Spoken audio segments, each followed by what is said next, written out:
before yesterday, did you ever bring up what you told this jury about that kennels to anybody in the prosecution or anybody in law enforcement? No, I didn't have the opportunity to, Mr. Waters, because you would not respond to my invitations to reach out and tell you about all the things that I'd done wrong. Hello and welcome to True Crime Rocket Science, the most authentic voice in true crime. If Maggie saw a divorce lawyer just 6 weeks before she was murdered, is there a chance that this divorce lawyer could have spoken to Alex Murdoch, or possibly someone else somehow knew about it, a secretary, given that they are all in the same legal circles? Is it possible that somehow Alex Murdoch found out about this? Perhaps some other lawyer in, perhaps if it was an office with other lawyers in it, perhaps that person noticed something and made a call. But regardless of this intrigue, the thing that I think we really want to look at is, once again, we have another scenario in a high-profile true crime case where you have this sort of idyllic portrait on social media. Meanwhile, there's trouble in paradise.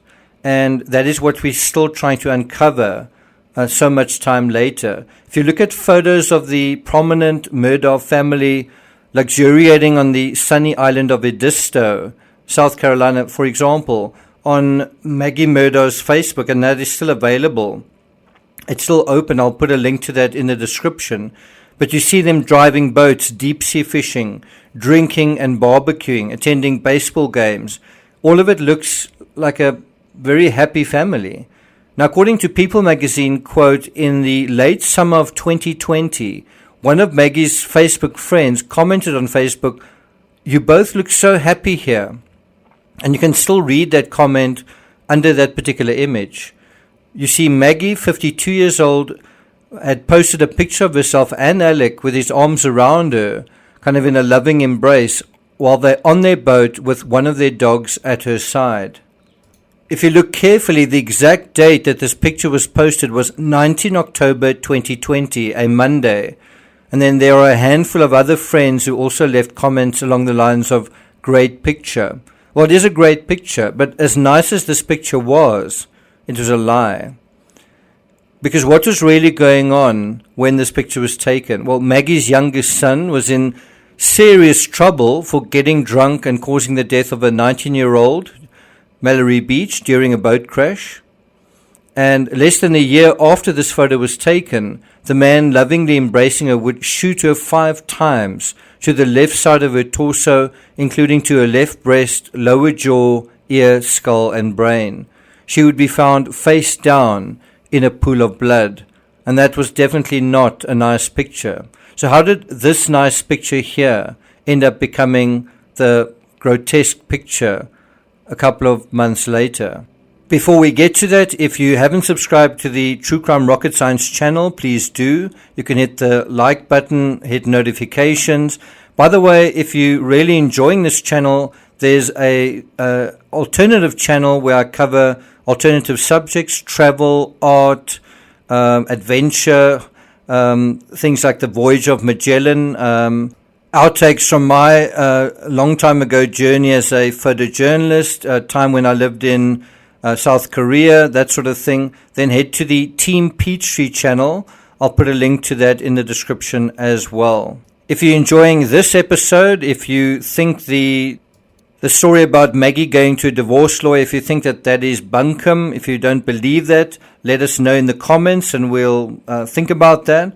But there's also other material that we want to uncover that deals with this issue of trouble in paradise. Do you think there was trouble in paradise? Yes or no? Do you think the double homicide occurred in a vacuum? Do you think a wife and mother and a son and brother, do you think they were murdered because things were going really well in the family or not? Let me know in the comments. And let's get started. Now, according to People magazine, Maggie and Alex seemed blissful and carefree in other photos as well, posted of the Murdoch family at weddings, balls, yacht club events. The article describes her wearing sleek gowns, and her husband and sons, Buster 26 and Paul 22, in well-tailored tuxedos. And the claim made in the article is that behind these elegant tuxedos and gowns, and behind the smiles, was actually misery. Because appearances, especially on social media, aren't always what they seem. But, as you well know, appearances can be deceiving. And what I think is interesting with this whole idea that appearances can be deceiving in a sort of benign way, where you present a certain facade on Facebook, meanwhile something else is going on. In other words, you're covering up something that's wrong, right? Now, why would you not do the same thing? If you're used to covering things up, why would you not do that in a crime scene? Why would you not cover things up with words and with a certain appearance and put on a fresh new shirt? And so the article goes on to point out, quote, behind the black ties and fancy dresses were miserable people. And that is according to a local who apparently runs in the Murdoch social circles. That's what they said in an issue of People magazine. In an issue dated September 30th, 2021, so very close to the time of this double homicide, these tabloid journalists were sort of figuring out what is really going on with this family. Do you believe that? Is this a case of where there's smoke, there's fire? Because about 6 months after Maggie posted the happy couple picture on Facebook, around 6 weeks before her murder, Maggie apparently went to see a divorce lawyer. And this is, again, according to that same article published in People on September 29, 2021, 3 months after the murders. According to the article, quote, a source told People that 6 weeks before her death, Maggie met with a divorce lawyer who told her to take a close look at the family finances, end quote. Well, if that's true, how do you think Alex Murdaugh felt about that? How do you think he could have or would have felt about that? Because the critical factor was that the legal advice that she got was to look into the one thing Alec couldn't afford anyone to look into, couldn't afford any scrutiny, the family finances. But it wasn't just that. If we take it a little further, the article notes, that included also taking a look at Alex's stake in his firm, PMPED, that's according to the source. And that kind of makes you think, wasn't that source possibly someone with some kind of connection to the firm, or was it the housekeeper who testified about this this conversation kind of about money? Anyway, this appears to show that the Murdoch power couple were actually falling apart, right, in the run-up to what happened to them. But how were the rest of the family miserable? Now, although some seem to think there's no evidence of that, I don't think you have a double homicide because everyone is perfectly happy. I don't think you go to a divorce lawyer because you're in a blissful relationship. I don't think you have a situation where nothing is wrong or nothing major is wrong. Something is wrong. What is that? Now, we're going to look at Buster in more detail in a separate episode, but just covering that briefly.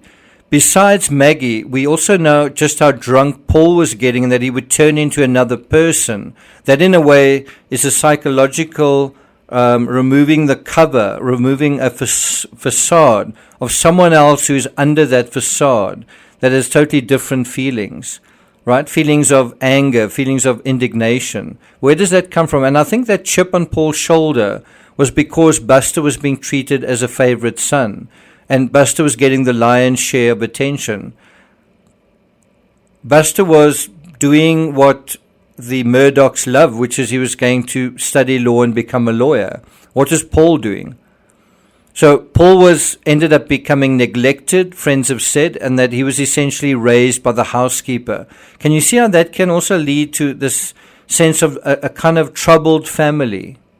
We also know that in terms of Buster, you might think as the favorite son that he was perfectly happy. You know, he's doted on by his parents, but he was also seemingly insecure about his own ability. Maybe he wasn't used to working hard. But anyway, he was kicked out of law school over a plagiarism incident. Meanwhile, their drug-addled dad, Alec, was cheating literally everyone. So, you know, if his father was cheating everybody, is it so strange that Buster did something similar in law school? And then even from jail, Alec tried to get his son back into law school so he could become a fifth-generation Murdoch lawyer. And doesn't that give you a sense of just how much there was a connection between this father and this son, as opposed to Paul? And you kind of get a sense that Paul had disgraced the Murdoch family in a very public way, whereas Buster had not done that. And then he did do that in terms of being kicked out of law school. According to the Island Packet, quote, at one point Buster was accepted back into law school according to the recordings and Murdoch's lawyer Jim Griffin. Jim Griffin said that he actually had an acceptance letter and he was supposed to start in January 2022 for the spring semester. But then it was mutually agreed that delaying readmission to law school would be best for him and for the law school. But then Jim Griffin wouldn't elaborate any further on that. And obviously one potential obstacle from the university's perspective for allowing Buster back into the university was his father, that his father was going to be a lightning rod for negative publicity. And so why do we have his son at our law faculty? The article in the Island Packet sums it up quite succinctly by saying, since last September, the name Murdoch has become a symbol to many for legal corruption in South Carolina. And you want a symbol like that in your faculty. You have a similar situation with, do you want Brian Koberger, a symbol of whatever, in your criminology faculty? So we can see reasons why Paul and Buster may have been unhappy siblings and not quite living the good life they seemed fated to live. But what about Maggie? Was her marriage really falling apart to her crooked, drug-addicted, legal legend husband? And I think one's got to ask, was that legend intact at the time that she apparently went to see the divorce lawyer? And now there's a second source that People magazine spoke to, and they refer to 3 instances that are cited of Maggie and Alec where there's trouble brewing in paradise. The first one is Maggie used to visit her husband at the firm all the time, right? It was a behavior. She would regularly go there. And then in the months before she was killed, she stopped coming to the firm. She stopped coming to see him. Number 2, at the firm's Christmas party in December 2020, she didn't talk to Alex at all. That's according to a source. So there's a Christmas party at the legal firm. Maggie's there, and then she doesn't talk to him at all.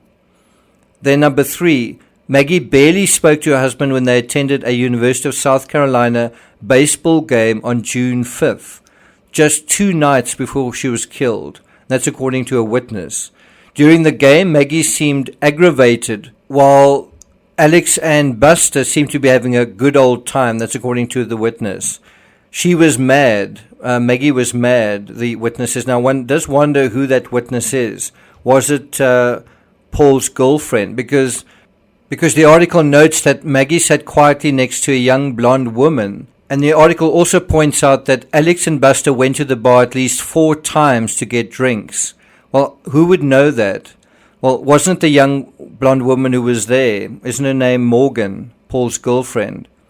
Now, we also know from Maggie's own sister that when she was summoned to Moselle, Maggie didn't want to go, and Marion had to convince her.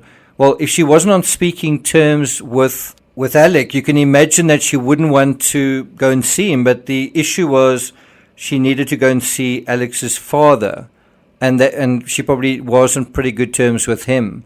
Also, as we know, the housekeeper at Moselle testified that in the months prior to the murder, Maggie confided in her that she was anxious about money. And why wouldn't she be? It's not just the $30 million lawsuit the family were facing, but just the state of the family finances as well.